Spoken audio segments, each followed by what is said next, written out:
சமையல் அறையில் இருக்கும் ஹேர் ரெமடிஸ். தினந்தோறும் முடியை அலசுவதும் ஆபத்தானதுதான். அதிக எண்ணெய் பசை கொண்ட முடிக்கான தீர்வை உங்கள் சமையல் அறையில் இருந்தே எடுக்கலாம். கோடைக்கால வெப்பம் நாளுக்கு நாள் அதிகரித்து நம்மை சோர்வாக்கிறது.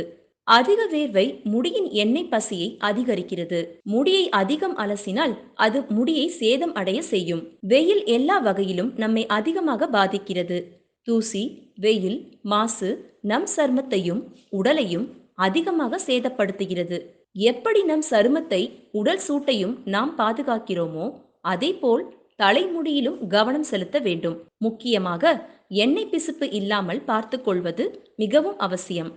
அதற்காக தினந்தோறும் முடியை அலசுவதும் ஆபத்தானதுதான். அதிக எண்ணெய் பசை கொண்ட முடிக்கான தீர்வை உங்கள் சமையல் அறையில் இருந்தே எடுக்கலாம். ஆலோவேரா. முடிக்கு அதிக ஊட்டச்சத்து தரக்கூடியது ஆலோவேரா. நீங்கள் பயன்படுத்தும் ஷாம்புவில் ஒரு தேக்கரண்டி ஆலோவேராவுடன் கொஞ்சம் எலுமிச்சை சாறு சேர்த்து பயன்படுத்தவும். வாரம் 2 முறை பயன்படுத்தி வித்தியாசத்தை பாருங்கள்.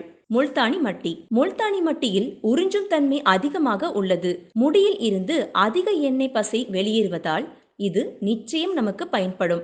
2 தேக்கரண்டி முல்தானி மட்டி உடன் தண்ணீர் சேர்த்து உச்சந்தலையில் தேய்த்து 20 நிமிடம் கழித்து அலச வேண்டும். Black tea. தண்ணீரில் தேயிலை சேர்த்து கொதிக்க விட்டு வடிகட்டிய நீரை எடுத்துக்கொள்ளவும். அந்த தேநீரை முடியில் தேய்த்து 20 நிமிடம் கழித்து அலசவும். எலுமிச்சை சாறு. எலுமிச்சை சாறில் பொதுவாக நலன்கள் அதிகமாக உள்ளது.